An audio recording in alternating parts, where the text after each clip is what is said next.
Rome Total War may have been the game that put Creative Assembly on the map as a renowned strategy game developer. And for many people out there, you may call it the GOAT, but before it, there was one that was the OG of the classic Total War.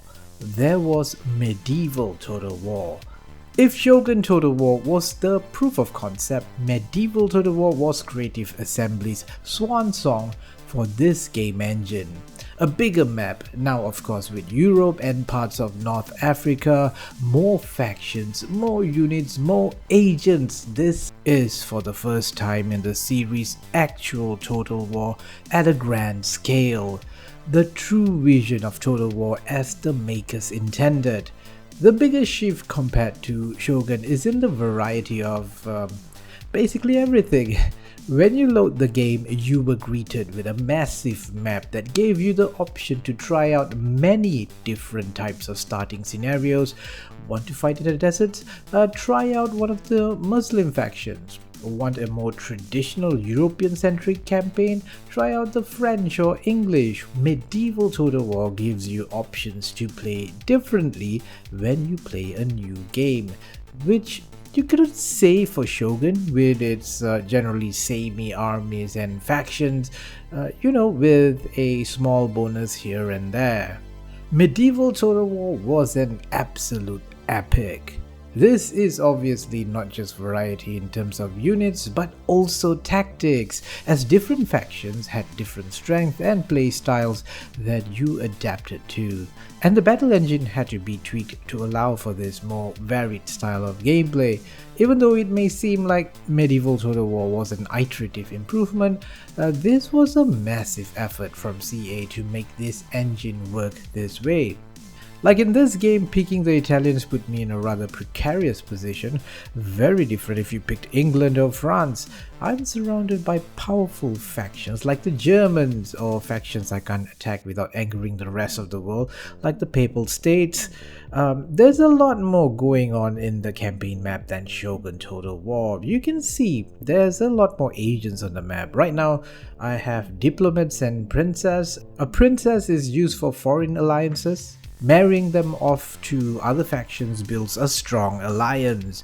The bond of marriage is stronger than the bond of just your words. So before we proceed with the video, I have a quick word from our sponsor. I am the sponsor because strategygamenews.com is a new website I have created that compiles all the latest strategy gaming news, patches, updates, new releases, new games announced. Head on over to strategygamenews.com and discover something new. I update it daily, so do check it out. Bookmark it and share it. I appreciate the support. Thank you so much. Okay, so in this playthrough, I don't really have much of a choice in terms of moving into the Western Europe part of the map. Moving into Hungary seems the most logical. Looks like they only have like one army, mainly lots of rebel factions in this direction. Something my doji and militiamen can take out if we outnumber them, of course. Just like in Shogun, ally your neighbors that you want to avoid attacking and pick a direction and just keep moving forward.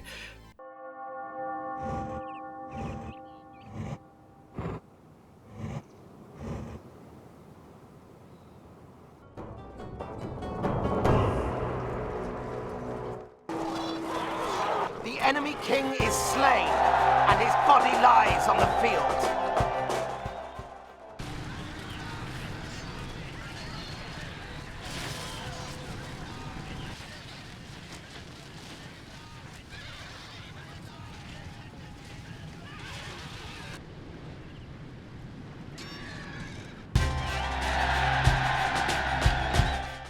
The AI really has a penchant for asking for alliances this early in the game, and I think all diplomats just wander around the map not knowing what to do, and they offer alliances to the first faction they see. You get an alliance, you get an alliance, everyone gets an alliance.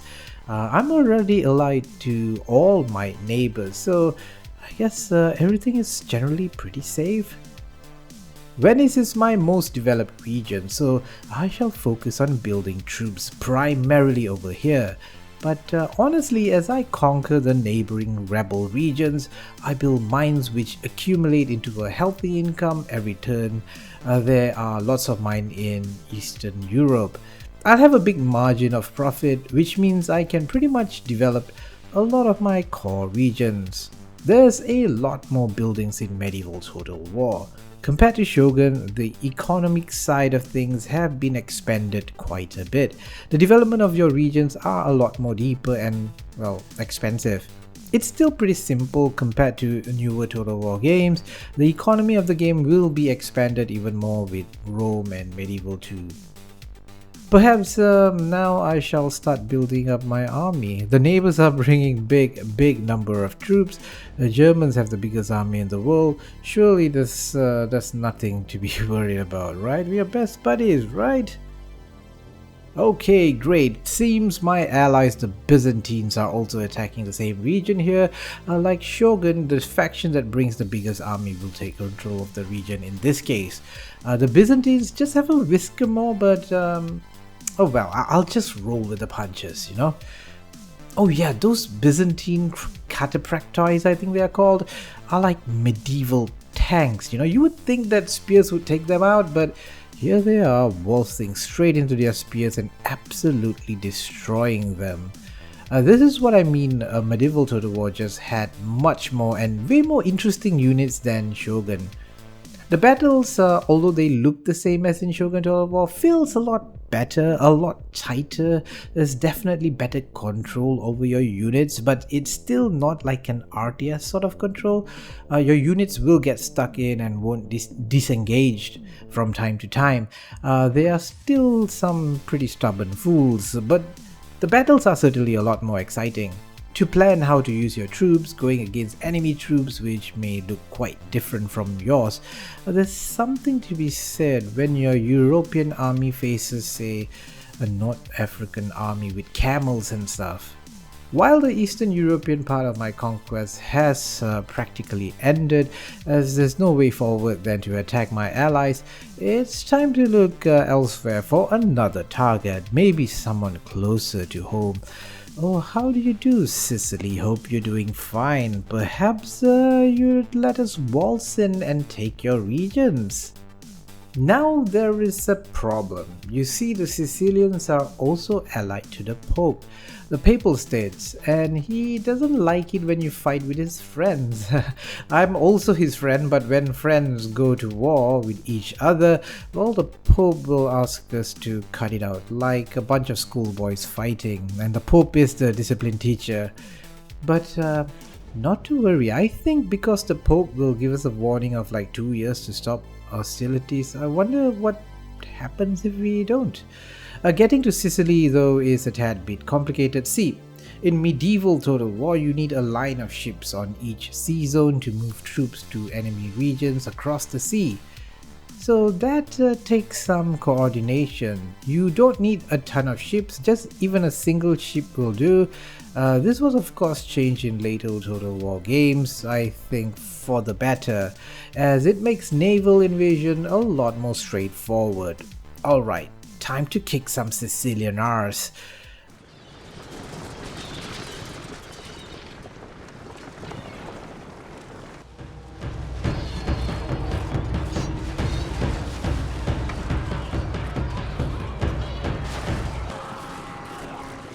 The enemy general is dead.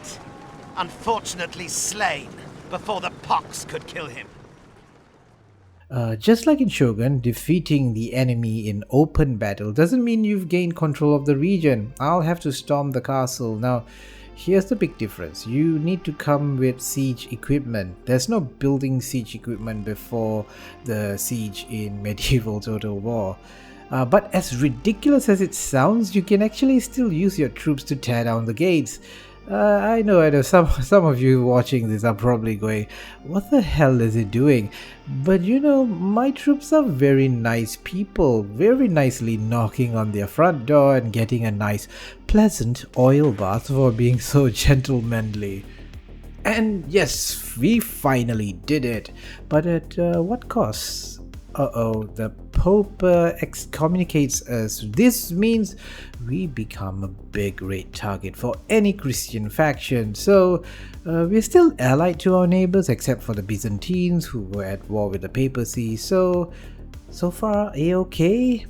But now the Pope calls for a crusade against me. But it seems the AI just doesn't seem interested in listening to the Pope. And the Pope comes under attack by a peasant rebellion in Naples. Perhaps it's time for me to turn my attention to Mr. Pope here. First, we'll take the rebels in the Naples region. The Pope is certainly a much more influential figure in medieval total war compared to Shogun, where the Emperor was much more limited in his interactions. But perhaps the AI in vanilla medieval total war wasn't so great, or rather aggressive. Will other Christian nations come to his aid when I attack him, or will Sicily be his only friend? Which, by the way, we become neutral as soon as he asks us to end hostilities. I guess that is the power of the Pope, but never mind, I'll let Sicily live. Dealing with their navy is a pain in the butt, so I shall move towards the Italian peninsula. The Pope has a stack of large army on our borders, but I think I could take him. But I think I'll wait it out this turn for the catapults to be built first, then I'll attack him with all my might.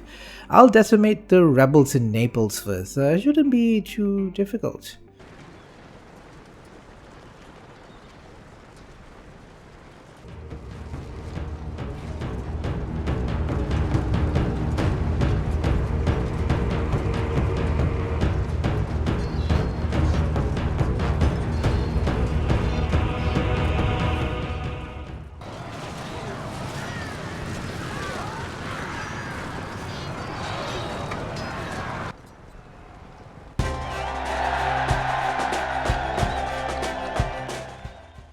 Oh, the Sicilians have sprung as rebels in Sicily, and I think I'm losing this region. But as long as they stay in their tiny island, I'll take on the Pope.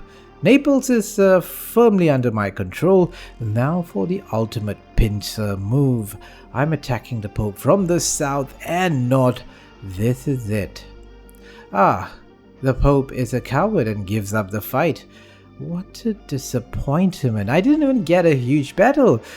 Was anyone actually surprised at all? Anyway, the Pope is dead. The papacy is dead for now until it springs up later in another region somewhere.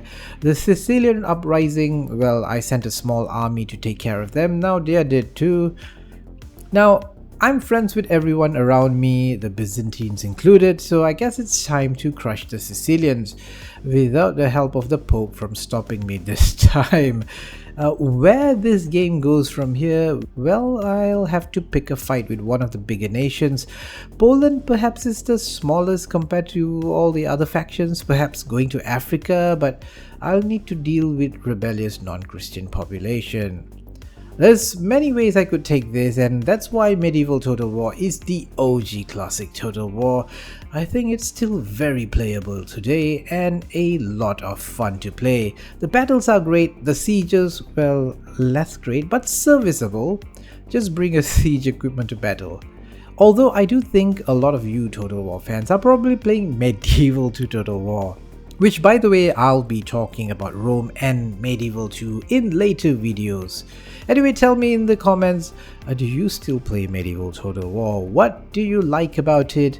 I'd like to hear your thoughts in the comments. Anyway, do check out my previous Total War video where I talked about the first Total War game, Shogun Total War. Check that video out over here. Thanks for watching and farewell, noble friends.